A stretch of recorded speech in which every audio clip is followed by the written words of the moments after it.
comme on le voit dans les résultats, est-ce que vous êtes quand même surpris que l'un des grands gagnants, quand même, c'est le parti centre, qui n'est pas indépendantiste, qui est plus pour une autonomie que pour une indépendantiste, avec soutien d'Es. Ah bah, sans doute qu'on va dire que les gens de droite, c'est la sanction de Rajoy. Son parti vers Ciudadanos, qui est une forme de En Marche, on va le dire comme ça, espagnol, quoi. Bon, voilà, centriste, pro-européen, plutôt libéral sur le plan économique, etc.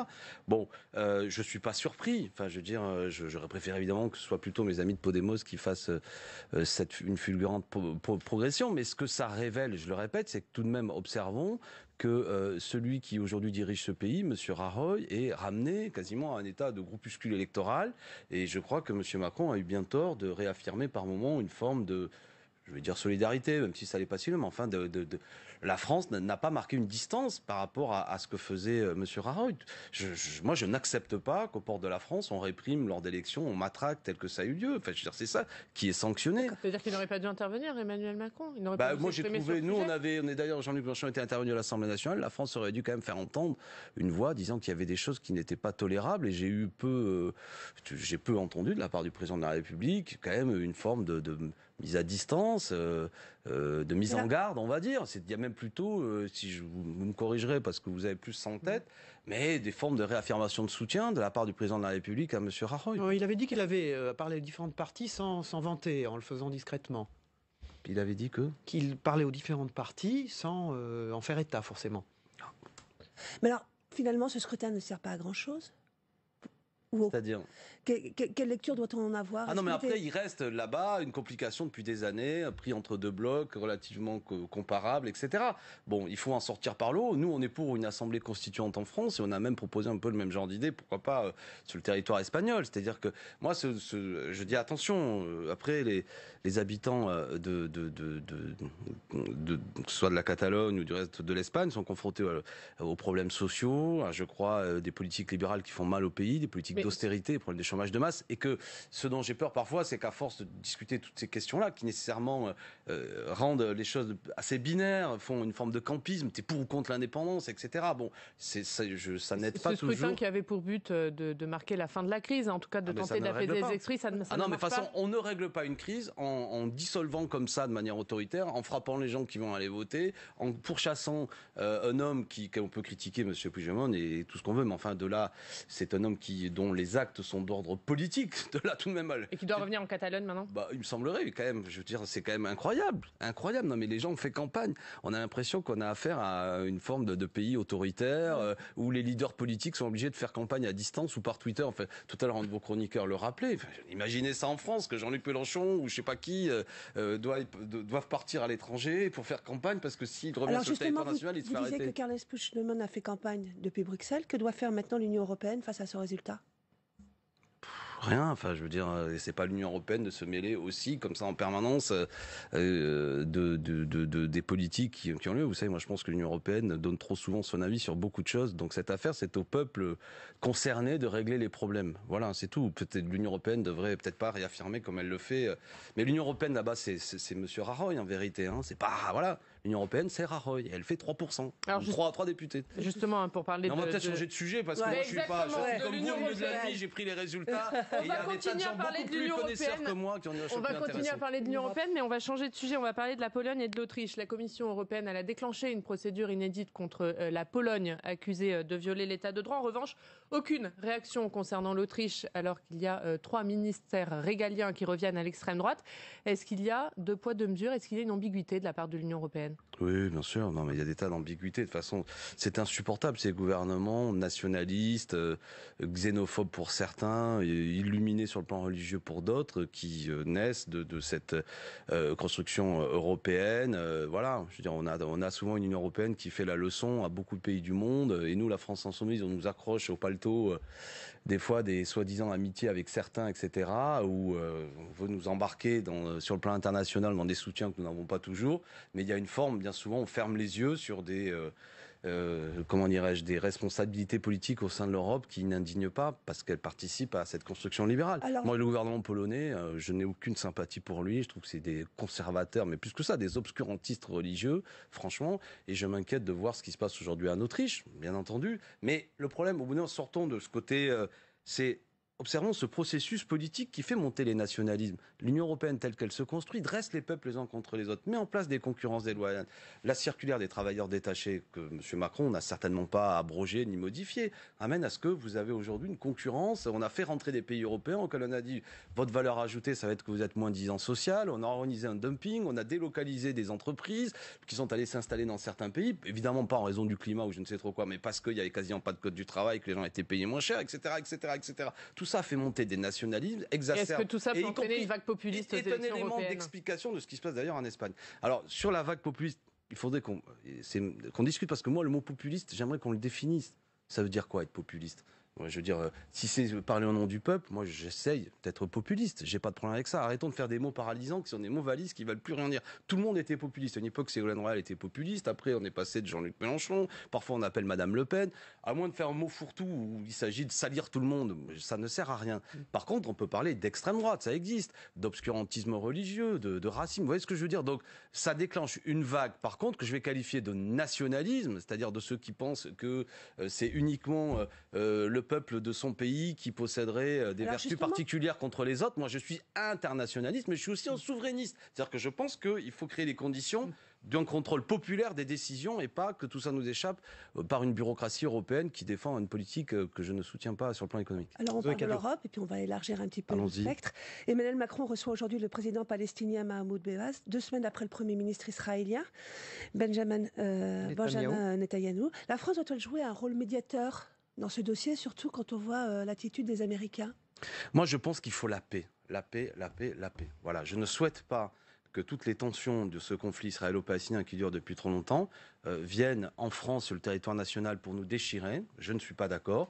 Quels que soient d'ailleurs les camps qui sont pris, même si je pense qu'il y a un peuple, le peuple palestinien, qui doit lui trouver ses droits et trouver les conditions effectivement d'une vie digne, et ça n'est pas le cas aujourd'hui. Mais je suis sensible aussi à ce qu'en Israël, il y ait la paix, et il y a un peuple israélien qui, à mon avis, subit bien souvent d'ailleurs des politiques de M. Netanyahou, etc., et qui, comme tous les peuples du monde, voudraient pouvoir vivre en paix. Mais il faut pour ça qu'évidemment, il y ait une modification de beaucoup d'inégalités. Mais une fois que j'ai dit ça, si la France peut être utile dans ce dialogue, plutôt que parfois dans une exacerbation du propos d'un camp comme de l'autre, un peu belliqueux, tant mieux. Moi, j'ai peur parfois de cette outrance qu'il y a, que ce soit de la part de certains, notamment, y compris de prise à partie de position.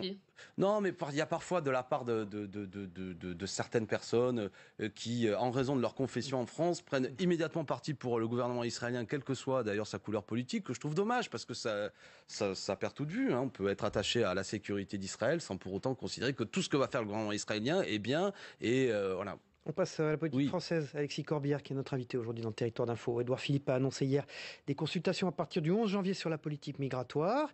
Est-ce que c'est une bonne initiative ? Est-ce que c'est une manière de calmer les choses ? On verra, oui. Bon, des consultations, ça fait pas de mal. Moi, par contre, ce qui m'a déplu de la part de M. Collomb, c'est-à-dire que c'est un sujet sensible, on le sait, extrêmement, qui peut déclencher des passions. Et qu'est-ce que c'est qu'a dit dernièrement M. Collomb ? C'est donner l'impression qu'en gros, on va encore plus durcir les conditions de vie souvent de gens qui sont beaucoup de difficultés, qui sont en situation de difficulté souvent en France, pour régler en quelque sorte ou créer moins de facilité, pense-t-il, à ce que des gens viennent en France. Mais les gens qui sont là le sont parce qu'ils sont souvent chassés de leur pays ou ils le quittent parce qu'ils... Mais il a quand même modifié la circulaire. Oui, mais pour la durcir, pour amener, par exemple, parce que dans les centres d'hébergement, on va demander à des associations qui sont des associations de solidarité, notamment, je pense à la CIMAD ou Emmaüs, qui en plus ont refusé, ont quitté la Réunion. Franchement, des gens qui sont des militants de la solidarité quand on les connaît, c'est pas eux dans les centres d'hébergement. Vous demandez le retrait de cette circulaire ? Bah oui, parce qu'elle ne règle rien. C'est pas en lacérant des tentes où il y a des gens qui sont dans la rue ou en demandant à des associations de jouer le rôle de la police qu'on va régler le problème. Voilà, ça va encore plus créer de la souffrance. Les gens vont même plus faire confiance à ces associations de solidarité. Vous allez avoir des gens qui vont dormir dans la rue. Bon, on a un problème lourd qui n'est pas simple, évidemment. La question, elle est aussi d'ordre géopolitique. Pour quelles raisons ces 10 dernières années, des régions entières du monde, 4 pays au moins, ont explosé complètement. Et vous avez des gens qui fuient. Alors tout devient très compliqué, à la fois parce qu'il y a des guerres, mais aussi des questions économiques. Vous avez des traités de libre-échange. Il faut le dire, qui ont été faits, qui ont explosé aussi des économies. Vous avez des migrations qui sont dues à des questions climatiques en raison de notre système productif. Et je ne crois pas que les décisions, et notamment, on le voit bien, qui ont été prises dernièrement, vont à l'inverse de tout ça. Enfin, c'est un sujet lourd, la question des migrations. Mais vous ne pensez pas que le fait que Édouard Philippe reprenne la main, qu'il annonce des consultations, Madame, vous me demandez de juger, je ne sais pas. On va vers un abandon de la ligne Collomb. Ah ben, non, mais si c'est le cas, tant mieux. Écoutez, moi, Édouard Philippe est un homme, voilà, que c'est mon adversaire politique, mais intelligent. Je ne sais pas ce qu'il veut faire. On va le regarder, on va l'écouter. Moi, j'écoute les gens. Voilà, a priori, je ne suis pas d'accord avec ce qu'il fait, mais je vais d'abord voir. Je suis pas non plus un jackpot où il suffit de mettre 100 balles et je vais dire non. Je regarde. S'il va un peu à l'encontre de ce que fait Gérard Collomb, que j'ai trouvé extrêmement imprécis et participant à ce discours général, faut durcir. Mais c'est inefficace. Arrêtons de faire croire. Justement, mais c'est justement sur ce dossier-là qu'on voit apparaître de nouvelles fractures au sein du groupe de La République En Marche, au sein de l'Assemblée. On l'a vu notamment avec l'intervention de Sonia Crimi. Est-ce que vous pensez justement que c'est sur ces dossiers-là qu'on va voir réellement ce qu'est La République En Marche et sa cohésion? Sur ces dossiers comme sur d'autres. Vous savez, la vie parlementaire fait qu'on passe des nuits entières avec des gens, on discute. Moi, je discute avec des tas de gens République En Marche, qui pour certains, c'est assez bigarré, on va dire, surtout ces députés. Bon, j'observe que certains, parfois, ont un peu des états d'âme. Parce que c'est pas ça qu'ils avaient prévu. Ils pensaient qu'on avait fait. Puis ils ont bien vu, on a quand même cassé le code du travail, facilité les licenciements, on fait un budget qui va rendre au moins 9 milliards aux ultra riches et prendre 5 euros aux APL. Alors ce qui parfois m'amuse, c'est qu'autant ils peuvent tous applaudir en cadence quand le chef en bas dit qu'il faut applaudir, mais il y en a beaucoup pour certains qui, quand on discute... C'est la tendance gauche de La République En Marche. Est-ce que c'est le mot? Moi, je veux dire, j'observe qu'il y a certains qui ont un peu les abeilles, à force de plus en plus, et qui se disent, sur les questions sociales, voilà, c'est pas terrible. Et puis, certains sont aussi attachés, notamment la jeune députée Goyer, qui est une fille courageuse, tout à fait intéressante, qui exprime aussi un point de vue, c'est bon, quoi. Elle a pas...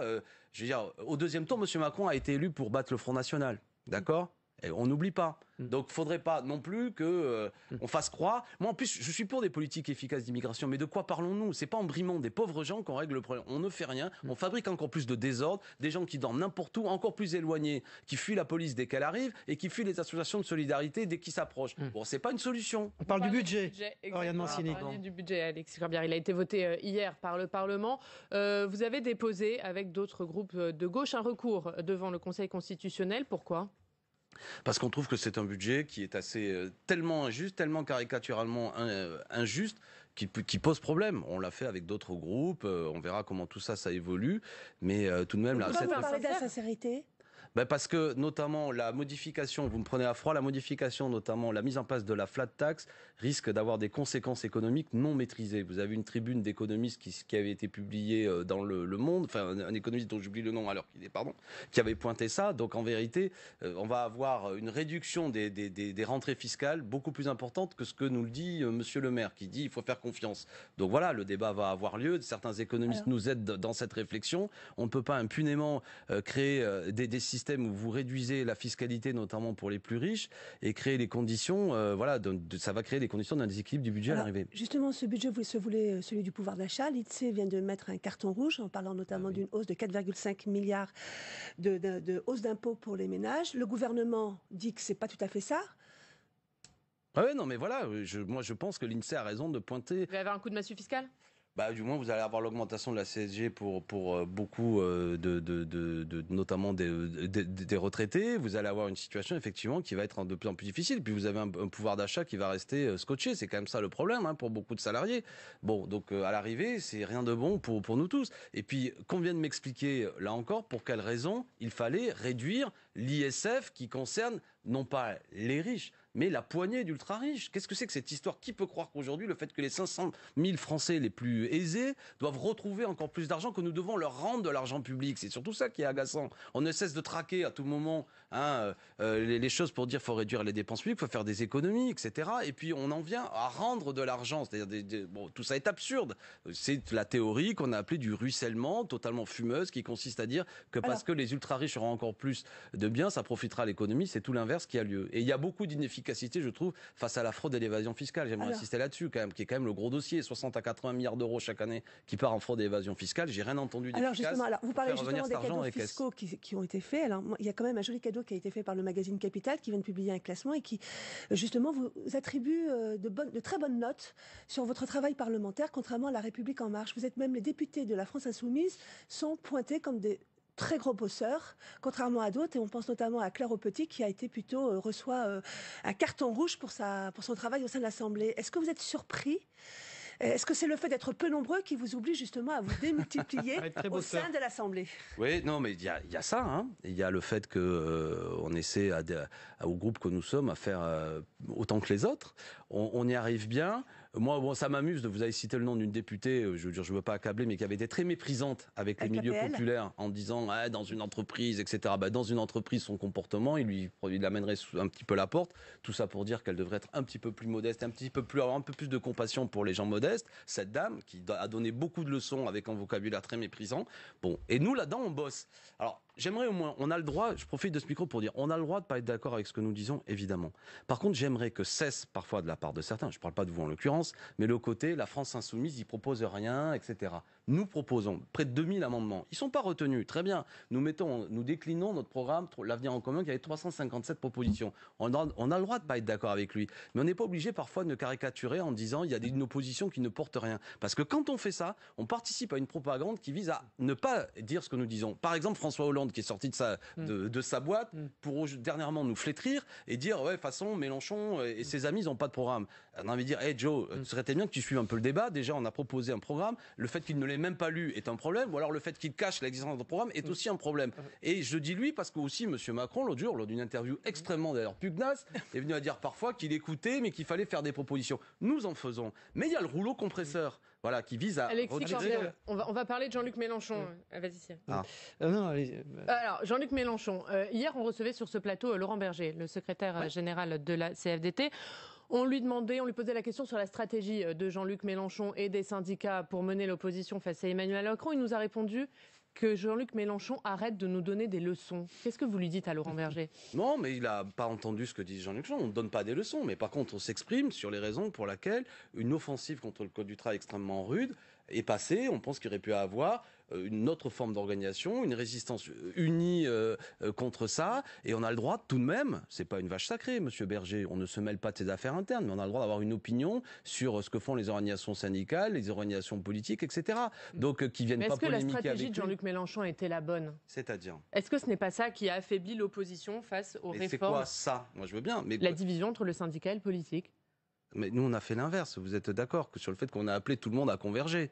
Donc, ce qui ne s'est pas fait. Oui, d'accord. Donc, c'est pas notre faute. Vous voyez ce que je veux dire ? Voilà. D'un seul coup, vous m'amenez sur une polémique vis-à-vis de Monsieur Berger. Il a le droit, lui, de faire. Surtout, je veux dire, dans la bouche de Jean-Luc Mélenchon. Je dis peut-être une bêtise. Je n'ai jamais entendu Jean-Luc citer le nom de Monsieur Berger. Donc, s'il veut rester indépendant. Jean-Luc Mélenchon attaquer la stratégie des syndicats. D'accord. Mais si on veut rester sur le même terrain, que Monsieur Berger ne cite pas Jean-Luc Mélenchon en particulier. Nous, on n'a rien contre sa personne, mais on s'est interrogé sur pourquoi les organisations syndicales n'ont pas réussi à faire l'union de résistance face à une offensive très dure sur le Code du travail. On n'arrête plus. Alexis Corbière, Nicolas Hulot. Mais je veux pas me mêler des affaires internes des syndicats. C'est important. Hier avait eu lieu la clôture des États généraux de l'alimentation. Nicolas Hulot devait prononcer un discours et finalement, il n'est pas venu. Est-ce que vous regrettez son attitude ? Est-ce que vous la comprenez ? Est-ce que vous allez dans son sens ? Je ne suis pas au courant. À quoi il n'est pas venu ? La clôture des États généraux de l'alimentation. Et alors, qu'est-ce que je devrais... c'est dommage, oui, effectivement, c'est regrettable. Est-ce qu'il y a une cohésion gouvernementale ? Pourquoi le ministre de la Transition écologique n'y était pas ? Il y a des questions qui se posent ce matin. Est-ce que vous comprenez qu'il n'y aille pas ? Je vais vous dire, je trouve intéressant cet homme Hulot. C'est intéressant, on vous le discute comme ça. récupériez bien mais c'est pas le mot. Mais je veux dire, tout à l'heure, on parlait des états d'âme et des abeilles que certains ont, des abeilles virtuelles. Hulot, c'est un homme de dialogue. Souvent, ça nous arrive après. C'est intéressant d'ailleurs, quand la session est finie, il discute avec nous. C'est un type qui... Et on voit bien qu'il est traversé de contradictions. C'est un appel à Nicolas Hulot ? Non, mais je veux dire, je pense que c'est un homme qui reste sincère et qui traverse des tensions internes. Et voilà. Merci. Et par moments, mais je ne sais pas la raison de son absence, parce que si ça se trouve, une fois, il avait quitté une commission, il avait un problème de santé. Je veux pas me mêler. Mais je pense effectivement, comme c'est un écologiste sincère, qu'il aura peut-être à un moment donné des difficultés à rester jusqu'au bout. Mais je le salue et puis je le combat après parce qu'il est malgré tout membre d'un gouvernement. Et je crois qu'il a eu tort d'y participer, mais on verra tout ça. Merci, je souhaite à chacun une bonne année parce qu'on se reverra.